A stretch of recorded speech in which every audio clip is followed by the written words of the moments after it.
Whether it's a medical emergency, a car crash, or a crime in progress, 911 is supposed to be there when you're in trouble. So why do people keep getting a recorded message reaching out when they're reaching out for a lifeline?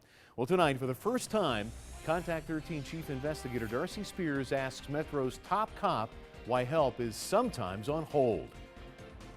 I looked up and I saw this car coming at me, and he was going a lot faster than I was. Speeding, weaving, and out of control on Joe W. Brown Drive behind the Las Vegas Convention Center. And he spun all the way up, and he ended facing that wall right over there. When the driver didn't get out of the car, Joan called 911. And I get a recording that tells me to just hold on. You have reached 911 emergency. It only took a few seconds for that 911 call to go from the scene of the accident across town to Metro's call center, but it took a lot longer than that 911 emergency for a live person to answer the phone. It should be immediate, because what if it was me? What if I had needed 911? fire or medical. Do you believe it's dangerous? Oh yes, people could die. What are they going to do when somebody dies? That's the question Debbie asks herself every day. You don't know what would have happened had that call been answered right away. Right. Had they been here 5 minutes earlier. Maybe you would still be here. I don't know. I wish he was. As Contact 13 first reported, Debbie and multiple neighbors sat on hold on December 17th as her husband's life slipped away. I thought, no, that can't be right. And I kept yelling, please help me, please answer, please help me. It's unfortunate that that did take place, but in reality, some people are going to be put on hold. We took our reports and viewers' concerns to Sheriff Joe Lombardo. They're like, no way. I should not be getting a recording when I call 911. They're completely taken aback by that. Yeah, I'm sure they are, but that's the way it is set up, and that's the system we work in. And it's not a bad system; it's a good system.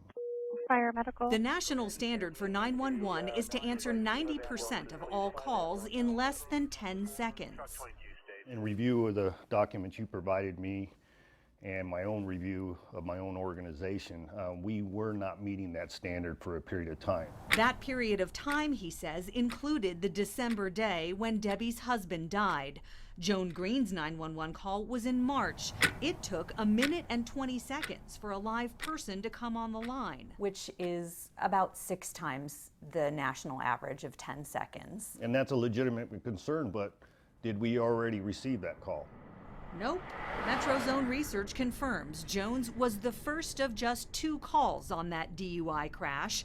It was 9:27 a.m. on a Sunday. It doesn't sound to me like in any of the scenarios that we're talking about a big event or a mass number of people affected. These are individual But families. you're still talking about big numbers of calls coming in on a regular basis. Metro's call center receives more than 8,000 calls a day. About 3,000 are 911 calls. And of course, we're often looking at potential life and death situations. Correct. And as you know, seconds count. And I don't want to minimize that. Seconds do count. My message is we're doing everything within our ability to get better. Sheriff Lombardo said the problems with help on hold aren't limited to 911. He told us Metro has been having technical difficulties with its non-emergency 311 system. Plus, they had to move some staff to help answer emergency calls. Darcy Spears, 13 Action News. Well, Darcy's story doesn't end here. She and Sheriff Lombardo had a lot to talk about. He also told her money plays a role in everything, and the 911 system is apparently no exception. Usually they're calling 911 because of an emergency associated with it. So, no, it's not acceptable, but I have to work within the restraints that I'm given and the ability to get people properly trained and put on the floor. And that requires human capital and money. You can hear more of Darcy's interview with Sheriff Lombardo by clicking on this story at KTNV.com.